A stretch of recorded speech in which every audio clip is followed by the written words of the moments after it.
बेटा now next question is under which conditions union parliament can pass laws about subjects include in state list.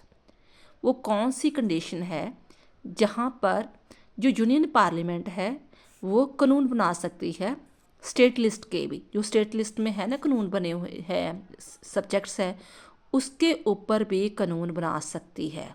वो कौन कौन सी condition है? तो जहाँ पर जो 3 कंडीशंस मेंशन की है, पहली कंडीशन तो ये, centre can encroach upon the state list even in ordinary circumstances such as to implement the international treaties और एग्रीमेंट।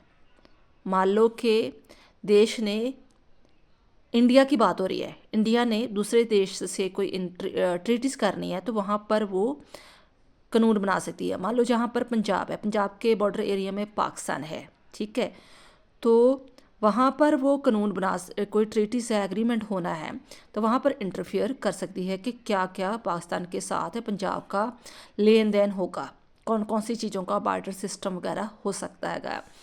तो इंटरनेशनल ट्रीटीज़ पर या एग्रीमेंट पर कानून बना सकती है।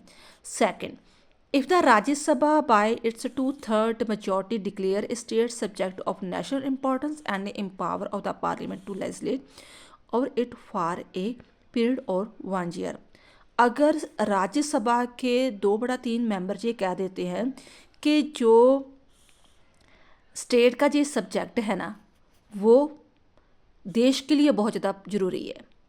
मान लो कि एक प्रांत का बॉर्डर एरिया, जैसे राजस्थान का बॉर्डर एरिया मान लो कच्छ एरिया है, वो पाकिस्तान के साथ लगता है, वहाँ बीएसपी वाले हैं भी, वहाँ बॉर्डर सिक्योरिटी फोर्स वाले हैं, जब पंजाब मलबी पुलिस, हरियाणा की पुलिस है या राजस्थान की पुलिस है, तो वहाँ सेंटर वाले लगता है कि वो बॉर्डर एरिया बहुत सेंसिटिव एरिया बन गया है, कोई प्रॉब्लम क्रिएट हो रही है, तो वहाँ पर अपनी सेंटर की आर्मी वहाँ पर भेज सकते हैं सिक्योरिटी के लिए, ठीक है। जब राज्यसभा को 2/3 मेंबरों को ये चीज़ लग रही है कि नहीं, जहाँ पर जो है लेजिस्लेट के ऊपर ये चीज़ें वगैरह बनाई जा सकती है, तो 1 ईयर के लिए वो कानून बना सकते हैं। And third, to pass a law on some state subjects prior assent of the president is required and on some other the state subject the assent of the president is required after the passage of the bill। कहते कुछ चीज़ें हैं to pass a law on the some state subject, जब मान लो एक प्रांत ने कोई कानून बनाना है बट वो कानून जो है पूरे देश को भी अफेक्ट कर रहा है, दूसरे देश की बॉर्डर एरिया को भी अफेक्ट कर रहा है।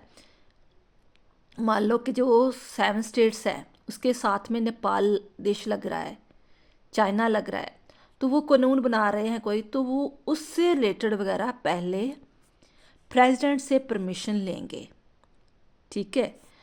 To pass a law on some state subject pre assent of the president is required and on some other state subjects the assent of the president is required after the passage of bill. कुछ कानून ऐसे हैं जो पहले ही permission लेनी पड़ती है president से, तो कुछ ऐसे हैं जब वो बिल को पास कर देते हैं तो देन आफ्टर वो प्रेसिडेंट के पास भेजते हैं कि इस बिल को पास किया जाए या नहीं, ठीक है।